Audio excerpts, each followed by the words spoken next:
Hey, Sam. My name's Will. I'm from Minnesota. Just give me 1 second. We'll walk up these stairs. All right. Will, walking upstairs from Minnesota. 14,000 nurses on strike today. Yes, I was calling about that. My mom and my best friend's girlfriend are marching today.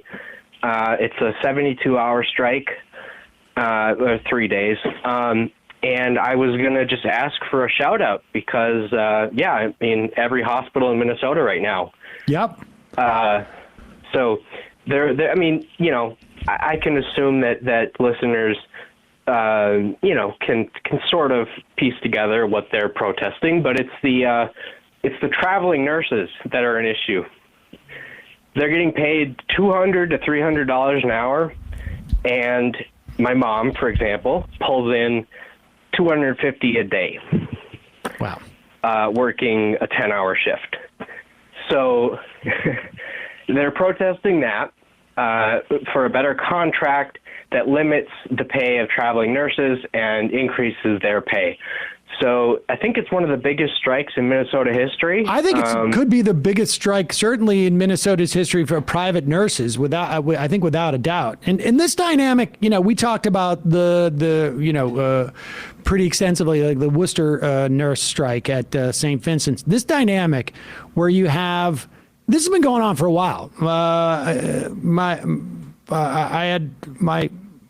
My ex-wife's mother's a nurse, and this dynamic's been going on for a while, where you have these big medical holding companies. Essentially, they come in, they buy a bunch of hospitals, they will then essentially merge the facilities.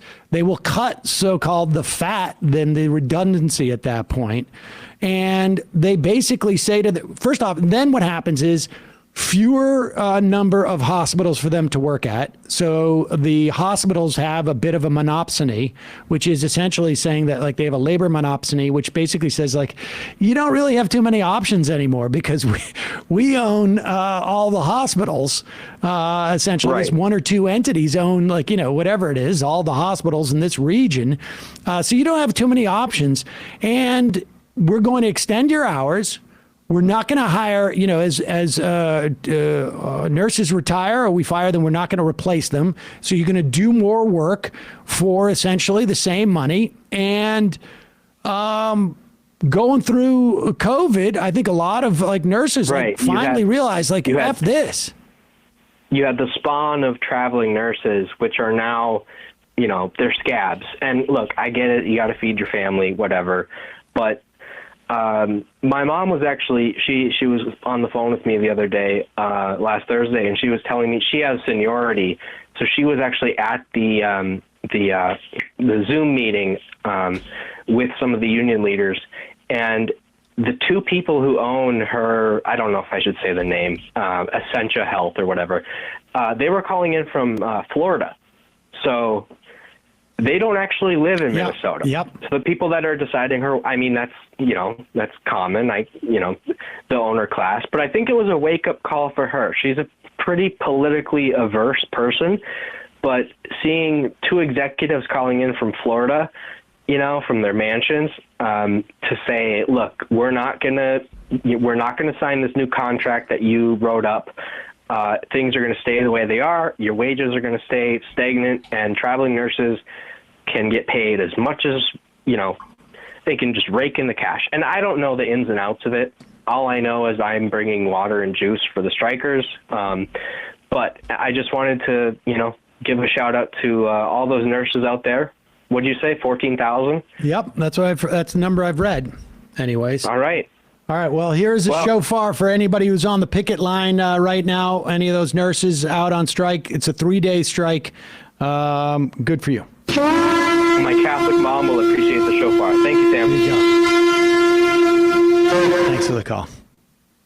It's interesting. I know somebody who's going to school for nursing now, and they really do pitch the opportunity of travel nursing.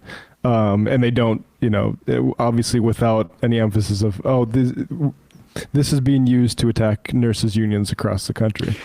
It's being used to attack nurses' unions, and it's also a way, essentially, of having to provide benefits, provide all the extras, and to maintain a small workforce, right? And the number of people who are going to travel is always going to be limited. And it essentially is just basically a way for them to maintain a small workforce. We're not going to expand.